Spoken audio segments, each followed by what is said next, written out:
PDF में अपना नाम देके सर काफ़ी रिलीफ फील हो रहा है अभी तो, क्योंकि सर मैं ये लास्ट 3 ईयर्स से वेट कर रहा था। अभिषेक, अपनी स्ट्रेटजी थोड़ी सी हमें बताओ, प्रीलिम्स और मेंस दोनों के लिए। प्रिपरेशन स्टार्ट किया था तो मैं प्रीलिम्स का अलग से पढ़ाई करता था और मेंस को मैंने नेगलेक्ट कर रखा था, तो जिसके कारण मैं पहले अटेम्प्ट में प्रीलिम्स क्वालिफाई नहीं कर सका। हमें इंटीग्रेटेड तैयारी करनी चाहिए, मतलब एक टॉपिक ले लिया है ना, और एक टारगेट डिसाइड कर लिया कि इतने दिन में हमें ये थीम कंप्लीट करना है। प्रीलिम्स और मेंस के लिए मैंने एम प्रोग्राम ज्वाइन कर रखा था, तो उसमें मुझे वीकली टारगेट्स मिलते थे। तो सर मंडे टू फ्राइडे हमें टारगेट्स देता था कि इतना पढ़ना है।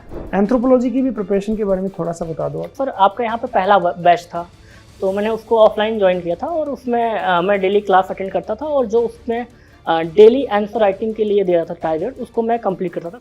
हेलो एवरीवन, आज हमारे साथ अभिषेक कुमार हैं। इन्होंने 650 रैंक यूपीएससी सीएससी में हासिल किए, और आज इनसे जानते हैं इनकी strategy, how he achieved this success.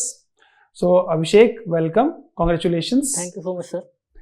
तो अभिषेक, कैसा महसूस कर रहे हो, सबसे पहले तो ये बताओ। सर पीडीएफ में अपना नाम देके सर काफ़ी रिलीफ फील हो रहा है अभी तो, क्योंकि सर मैं ये लास्ट 3 ईयर्स से वेट कर रहा था। जैसा कि मेरा तीसरा अटेम्प्ट था और मैंने फाइनली तीसरे अटेम्प्ट में 650 रैंक हासिल किया है। Very nice, congratulations. अभिषेक, अपनी स्ट्रेटजी थोड़ी सी हमें बताओ, प्रीलिम्स और मेंस दोनों के लिए। सर मैंने जब प्रिपरेशन स्टार्ट किया था तो मैं प्रीलिम्स का अलग से पढ़ाई करता था और मेंस को मैंने नेगलेक्ट कर रखा था, तो जिसके कारण मैं पहले अटेम्प्ट में प्रीलिम्स क्वालिफाई नहीं कर सका। तो सर मैंने अपनी उन गलतियों से सीखा और दूसरे अटेम्प्ट में मैंने प्रीलिम्स और मेंस को एक साथ इंटीग्रेट किया। सर इंटीग्रेशन का मतलब यह है कि जैसे सर प्रीलिम्स और मेंस के लिए मैंने एम प्रोग्राम ज्वाइन कर रखा था, तो उसमें मुझे वीकली टारगेट्स मिलते थे। तो सर मंडे टू फ्राइडे हमें टारगेट्स देता था कि इतना पढ़ना है। उसमें मैं सर जो भी टॉपिक्स होते थे डेली के, उसको मैं पढ़ता था। उसके पीवाईक्यूज करते थे, प्रीलिम्स के लिए हो या फिर सर मेंस के लिए हो, और साथ ही सर सैटरडे को हमको उसको रिवाइज करना होता था, और फाइनली संडे के दिन दोनों पेपर होते थे, प्रीलिम्स और मेंस दोनों का। तो सर एक तरीके से सर ये मेरा जून से लेके जनवरी लास्ट तक ये इंटीग्रेटेड फेज चला है। तो इस बीच मेरा जो प्रीलिम्स के लिए स्टैटिक का पोर्शन था वो भी काफ़ी अच्छे से प्रिपेयर हो गया, और मेंस का भी मेरा अच्छे से प्रैक्टिस हो सका। Very nice. सो बेसिकली हमें इंटीग्रेटेड तैयारी करनी चाहिए, मतलब एक टॉपिक ले लिया, यस सर, है ना, और एक टारगेट डिसाइड कर लिया कि इतने दिन में हमें ये थीम कंप्लीट करना है, और उसके ऊपर हमने सारे पीवाईक्यू प्रीलिम्स के भी लगा लिए और मेंस के भी लगा लिए। Yes sir. तो बेसिकली मेंस से आपको लाइन ऑफ थॉट मिल जाता है, और प्रीलिम्स वाले पीवाईक्यू से आपको थोड़े से फैक्चुअल इंफॉर्मेशन Yes, और ये कुछ मिल जाता है। Yes sir. तो जो पीवाईक्यूज जो आपने देखे उसमें जैसे मान लिया एक तो ऑप्शन जो कि करेक्ट आंसर है, उसके अलावा 3 और ऑप्शंस होते हैं, आपने उनके ऊपर भी फोकस किया था। यस सर, इसमें यही सबसे महत्वपूर्ण चीज़ है, क्योंकि जो ऑप्शन सही हो रहे हैं उसको तो सभी पढ़ते हैं, जो 3 ऑप्शन बच जाते हैं उनके बारे में हमें जानने की ज़रूरत है, क्योंकि हो सकता है कि नेक्स्ट ईयर उस ऑप्शन से ही क्वेश्चन बन के आ जाए, और ऐसा कई बार हुआ भी है। तो सर उन 3 ऑप्शंस के बारे में अच्छे से हमें पढ़ने की जरूरत है, चाहे हम गूगल का यूज़ करें, फिर चैट जीपीटी का भी मैंने काफ़ी यूज़ किया था इसमें। और दूसरा सर, जो यूपीएससी का लैंग्वेज है प्रीवियस ईयर का, उसको भी समझने की बहुत ज़्यादा ज़रूरत है। लैंग्वेज से हमें पता चलेगा कि यूपीएससी जो एग्जामिनर है वो कैसे पेपर सेट कर रहा है, उसका माइंड सेट हम समझ सकते हैं, तो उसके अकॉर्डिंग काफ़ी हेल्पफुल होता है रियल एग्जाम में। एक तो अभिषेक ने बताया you can not escape technology, yes sir, you need to make technology your part, but don't be over dependent Yes, on sir. technology also. Yes sir. ठीक है, तो अभिषेक बेसिकली फोकस कर रहा है कि पीवाईक्यू जो है उसके थ्रू आप स्टैटिक को स्ट्रेंथन कर लो, और अगर आपका स्टैटिक स्ट्रेंथन हो जाता है तो आपके चांसेस हैं कि आप प्रीलिम्स इजीली निकाल दोगे। Yes sir. अच्छा, आप डेली आंसर राइटिंग करते थे और वीकली टेस्ट लिखते थे मेंस के लिए। Yes sir. सर एम में यहाँ था कि हमें डेली 5 क्वेश्चन मिलते थे असाइनमेंट के रूप में, उससे हमारा स्टैटिक का जो नोट्स हुआ प्रिपेयर करना था वो प्रिपेयर हो जाता था, साथ ही हम उसके बारे में रिसर्च करके लिखते थे। तो इससे क्या हुआ कि सर डेली 5 क्वेश्चन लिख रहे हैं और लास्ट में हमें सॉल्यूशन मिलता था, तो उससे हम वैल्यू एडिशन भी करते थे। इसके बाद से संडे को जो टेस्ट लिखते थे, जो हमने मंडे टू फ्राइडे किया है उस सिलेबस का पेपर होता था, तो उससे सर 2 बार रिवीजन हो जा रहा था, तो लास्ट तक सर काफ़ी बार रिवीजन हो गया था स्टैटिक का मेनली। रिवीजन जो है वो काफ़ी की रोल प्ले करता है आपके ओवरऑल स्कोर में। Yes sir. यूपीएससी में सर रिवीजन का बहुत महत्वपूर्ण रोल है, और बिना हमें अपने एक तो रिसोर्सेस लिमिटेड रखने हैं, और उसको जितनी बार मल्टीपल रिविजन्स कर सकें वो काफ़ी अच्छा होगा। तो इसको हम कहें कि रट्टा मार रहे थे या फिर क्या आप कहोगे? सर रट्टा मारना इसको नहीं कहेंगे, क्योंकि हमें रिसोर्सेस को लिमिटेड करके उसको बार बार पढ़ना है। तो क्योंकि सर हम अगर एक बार कोई चीज़ पढ़ते हैं तो उतने अच्छे से ऑब्जर्व नहीं कर सकते हैं। तो जब मल्टीपल रिवीजन करते हैं तो हम काफ़ी डायमेंशंस में सोच सकते हैं। तो वो डायमेंशंस आप पीवाईक्यू से निकालते थे, कहाँ से मिलती थी आपको सर डायमेंशंस? पीवाईक्यू से ही मिलती थी। उसमें हम यह समझ सकते हैं कि कौन सा टॉपिक पे ज़्यादा हमें टाइम देना है, और साथ ही इसके अलावा किस डेप्थ तक जाना है, यह हमें प्रीवियस से ही पता चलता था। चाहे वो प्रीलिम्स के लिए हो, चाहे वो मेंस के लिए हो, वो इक्वली। ठीक है।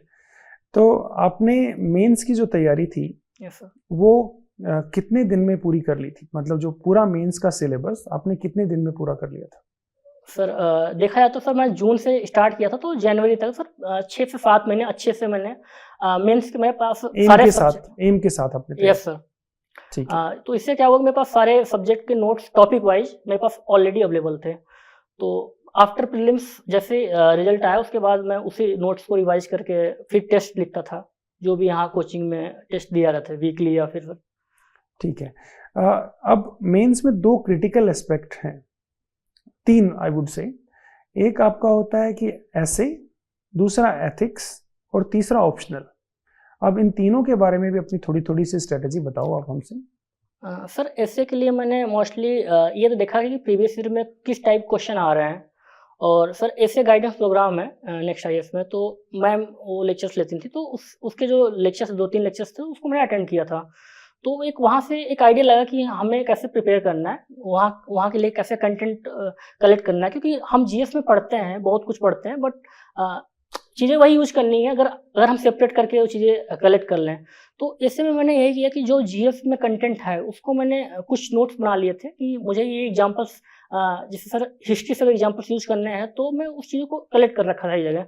और दूसरा सर ऐसे में मैंने जीएस4 का भी काफ़ी यूज किया है, जो जीएस4 का नॉलेज था, लाइक सर जो कोई थिंकर्स का अगर थॉट है या फिर कोट्स हैं, उसको भी मैं इंटीग्रेट करता था एसए में। तो फाइनली सर मेरा एसए के लिए यही स्टडी था जो मैम ने गाइडेंस दिया था। उसके अलावा ये जो मैं कंटेंट कलेक्ट किए हैं, और इसके अलावा सर मैंने टेस्ट भी लिखे थे काफ़ी सारे दोनों अटेम्प्ट में। Very good. तो आपने इंटीग्रेशनिस्ट अप्रोच बेसिकली फॉलो की। Yes, sir.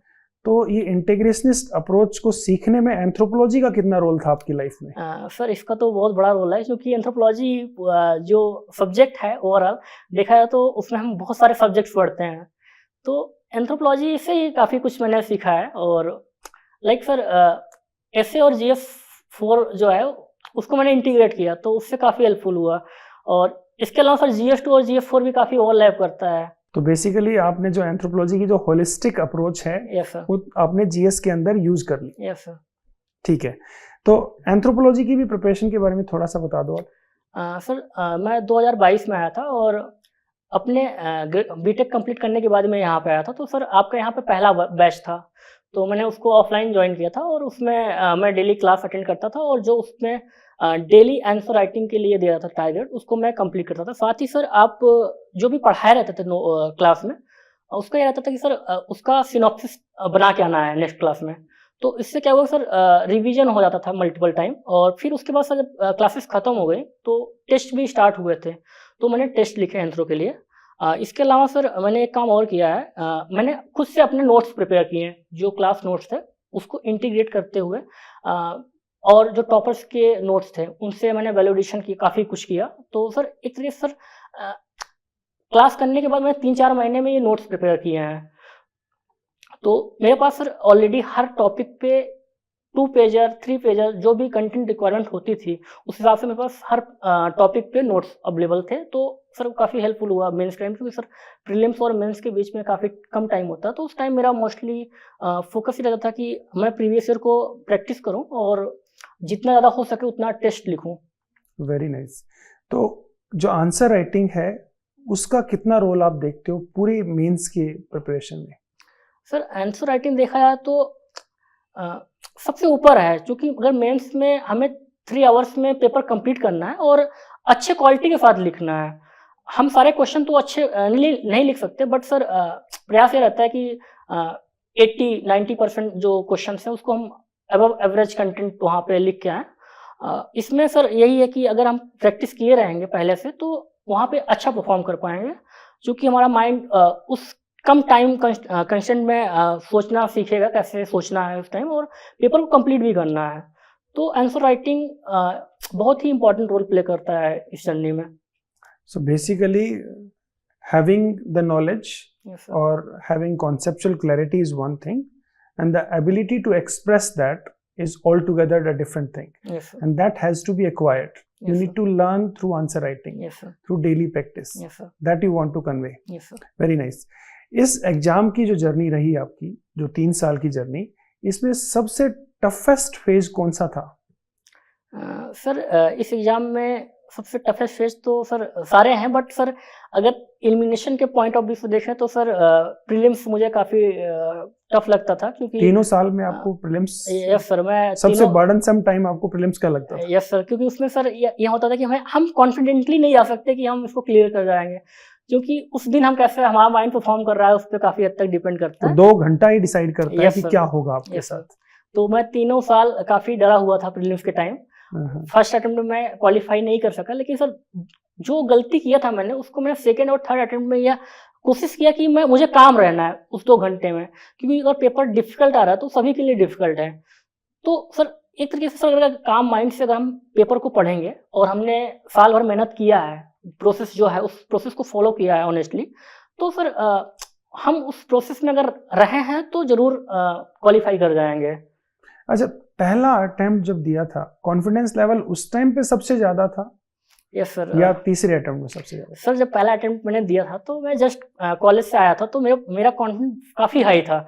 लाइक ये था कि मैंने सीसैट पढ़ा तक नहीं, देखा तक नहीं कि सिलेबस में है क्या, और जीएस के लिए मैंने काफ़ी पढ़ा है, मतलब सर काफ़ी बार रिवीजन किया था, बट सर एक जो सही डायरेक्शन होनी चाहिए उसको मैं मिस कर रहा था।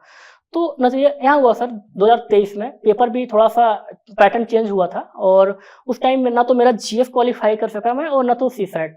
तो उसके बाद से सर मैं थोड़ा सा ग्राउंडेड हो गया और मैंने अपनी स्ट्रैटेजी को फिर से रीप्लान किया, और फाइनली सेकेंड अटेम्प्ट में मैंने प्रीलिम्स क्वालिफाई किया।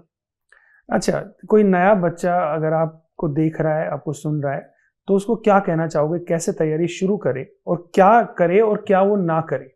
सबसे पहले ये बताओ वो क्या ना करे और क्या वो करे, बस 2-2, 3-3 पॉइंट्स। सर एक तो हमें अपनी जो स्ट्रेटजी है अपने अकॉर्डिंग बनानी चाहिए, ना कि किसी टॉपर्स को देख के, या फिर सर अगर कोई गाइड भी कर रहा है हमें सुनना सबकी है, बट हमें यह देखना है कि हमारे ऊपर क्या सूट करेगा। तो एक तो उसको सर देखना चाहिए, लोग ये चीज़ें काफ़ी डाइवर्ट हो जाते हैं देख के। दूसरा सर सिलेबस और प्रीवियस ईयर को अपने पूरे प्रिपरेशन में साथ में लेके चलना है। जितना ज़्यादा प्रीवियस ईयर को साथ लेके चलेंगे उतना आप एग्जाम के करीब जाएंगे।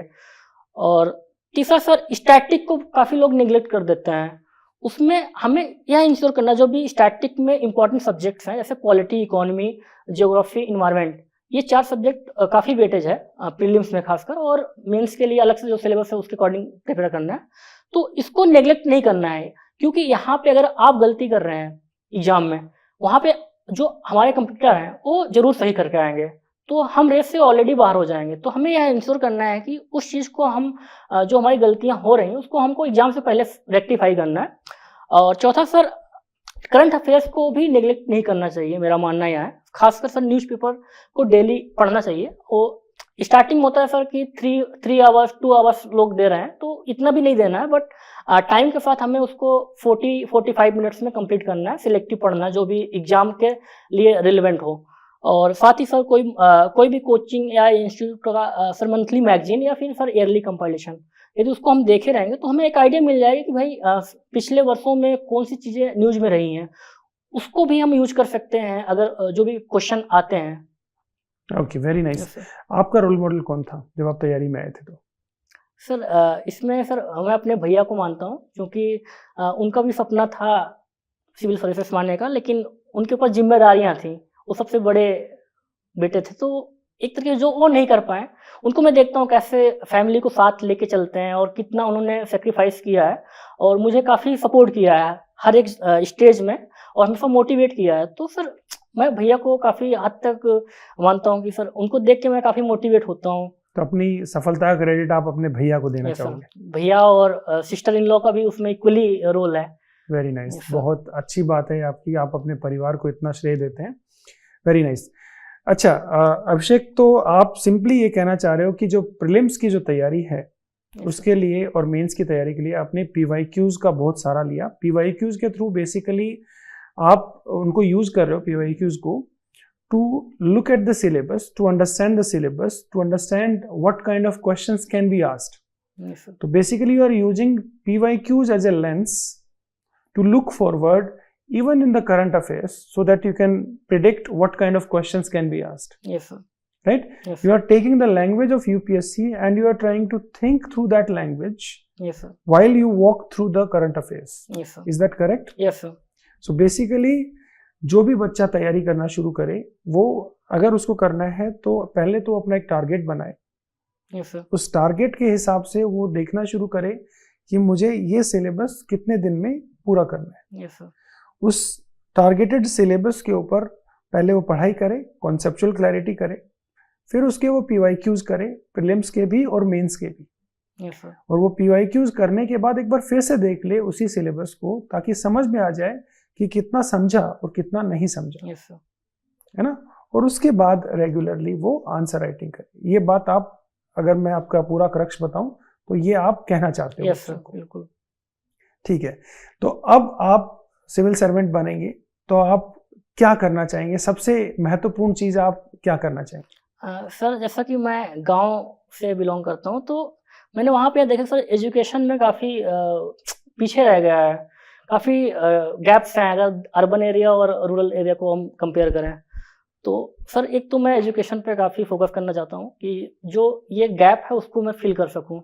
दूसरा सर हेल्थ केयर सेक्टर में भी प्रॉब्लम है गांव, खासकर सर गांव के एरिया में, जबकि हमारी आबादी 70% गांव में रहती है और ओवर 70% जो फैसिलिटीज़ हैं हेल्थ केयर की वो अर्बन एरिया में कंसंट्रेटेड है। तो सर ये गैप्स जो है इसको मैं अच्छे से फिल करना चाहता हूँ। जो भी गवर्नमेंट कदम उठा रही है उसको मैं जमीनी स्तर पर लागू कर सकूं। सर मुझे लगता है कि आप ये बहुत अच्छे से कर पाओगे क्योंकि जिस कमिटमेंट से आप इस परीक्षा में सफलता हासिल करके आए हो आप इसको बहुत आगे तक लेके जाओगे और हमारी बहुत सारी शुभकामनाएं आपके साथ हैं ताकि आप इस चीज को अचीव कर पाओ। कॉन्ग्रेचुलेशंस। और कुछ आप कहना चाहेंगे व्यूअर्स को, आप अपने छोटे भाई बहनों को जो कल तैयारी करने आएंगे उनको क्या कहना चाहेंगे, कोई मैसेज? सर यही है कि ये जर्नी काफ़ी लंबी भी हो सकती है और हो सकता है कई बार काफ़ी लो फेजेस भी आए, तो हमें डिमोटिवेट नहीं होना है और हमें यह सोचना है कि हम क्या सोच के इस प्रिपरेशन में आए हैं और यदि हम जो प्रोसेस है इस एग्ज़ाम का उसको हम अच्छे से फॉलो करते हैं और जो हमारा टारगेट्स है उसको हम अगर कंप्लीट कर रहे हैं, अगर 70-80% भी कर रहे हैं और उसको रेगुलरली फॉलो कर रहे हैं तो जरूर सफलता जरूर मिलेगी। सर मेरा कहना यही है। तो बेसिकली लगे रहो, डीमोटिवेट नहीं होना है क्योंकि अगर आप डिसिप्लिन्ड हार्ड वर्क करोगे तो आपको किसी की मोटिवेशन डीमोटिवेशन की जरूरत ही नहीं पड़ेगी। You just keep on working hard, just make sure that you do make a plan and stick to the plan no matter what comes. अगर वो प्लान पूरा हो रहा है तो भी अच्छी बात है, अगर वो नहीं हो पा रहा है तो कोशिश और ज्यादा करनी है बट हार नहीं माननी है। तो बेसिकली अभिषेक सिर्फ एक मैसेज देना चाह रहे हैं आपको कि लगे रहो, एक ना एक दिन आपको सफलता जरूर मिलेगी। आपका honest consistent hard work would definitely pay. That's what we need to do and with that we thank Abhishek and we thank all of you, right? All the very best, do work very hard. Thank you. चलो, all the best dear. Thank you sir. Congratulations thank you once again.